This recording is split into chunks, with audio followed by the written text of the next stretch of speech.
All right, to be honest, we're still discussing this today, talking for half an hour about geopolitics at the start. That's the thing the Brookings Institution in the US does. In the US, entrepreneurs don't discuss these things. Imagine the burden on Chinese entrepreneurs who professionally discuss them. Everyone understands, but when entrepreneurs discuss it, it's crucial, comprehensive, and broad-minded. This means Chinese entrepreneurs face undue responsibilities, pressure. Secondly, major structural changes have occurred in the command system. The earth-shaking, once-in-a-century changes from these slow-moving structural variables are unprecedented changes entrepreneurs face. We haven't given this enough thought. We think things are the same as 40 years. Many business owners don't know what a gradual inflection point is. Most business owners don't even know what the total population survival rate is, or how many people were born this year and what impact that will have. Let me share a basic fact. In the next 5 to 10 years, actually, I think it won't even take 10 years, every hospital, school, kindergarten, elementary, middle, and high school, as well as universities across the country, including our current airports and high-speed rail stations, will face the same issue: insufficient effective demand and the need for consolidation. This isn't me being alarmist. You can already see that in the past, schools at the village level in rural areas have been facing closures. Every village used to have its own school, but now that's no longer the case. Now, 3 or 5 villages are merged together to form a semi-central school, or a township-level school, or a large consolidated school. Students now commute to school, which has led many parents to buy homes in county seats or townships, so they can accompany their children while they study. This phenomenon is very common, extremely common. And in the future, what's happening in the townships will eventually spread to the cities. You have to believe me. Once the fundamental factor of population peaks, the consequences are irreversible, structural, and slow-moving variables, but they will profoundly change social and economic life as well as China's development environment. So Mr. Liang Jianzhong, I think he's an outstanding entrepreneur and demographer. He solved his own issues long ago and is truly a genuine patriot. He doesn't have to speak out about these things, and talking about them actually offends a lot of people. Now, we have indeed made some changes. Our reforms in education, healthcare, and real estate, as well as the crackdown on the phenomenon of the 6 wallets being emptied, are, in my view, evidence that the highest levels of the party and the state are fully aware of the complexity of this issue and its implications for China's future economic and social development. The structural negative impacts arising from these contradictions are profound. The impact is enormous. Why such a strong determination was made to implement these reforms?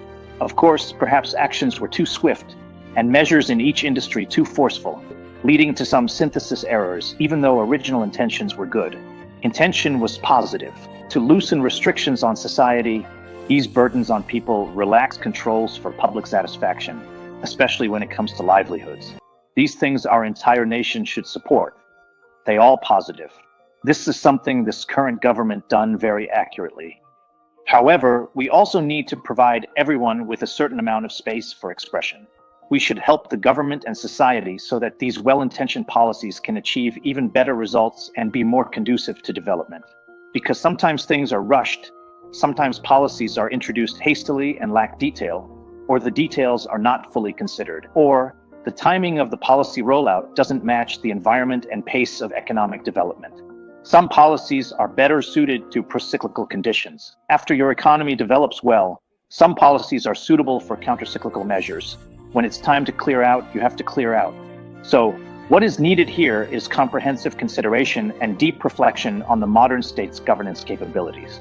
Nowadays, very few people think about this, or even if they do, it's hard for you to hear about it because the changes are indeed significant. I think what you just said, from the macro to the micro level, was especially good.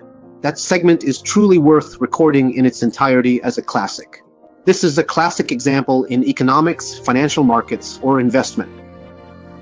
A truly classic statement. I wonder if everyone just now listened to the logic in its entirety. It was excellent. It analyzed some of the structural issues we're currently facing and also discussed what measures we should take. Of course, I think conversely, from the way it was phrased, we can also see the shortcomings we have right now. This issue, I've been thinking about it. In fact, economics today can basically still explain the problems we're currently facing, and it can also provide solutions. The prescriptions are available and they can be effective.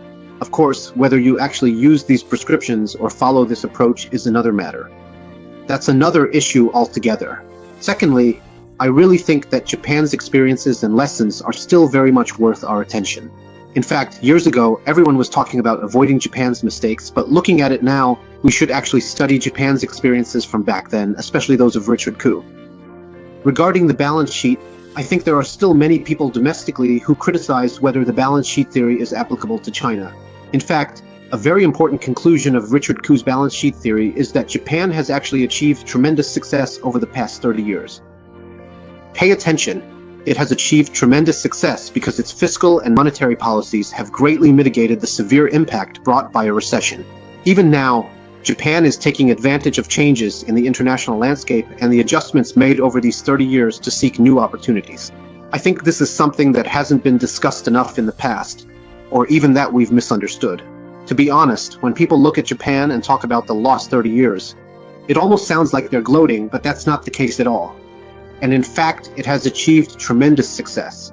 Thirdly, as Mr. Song just mentioned, when it comes to investment philosophy, his personal persistence, and his grasp of the industry and trends, especially regarding some of our structural issues, such as aging and declining birth rates, these are issues that have already occurred.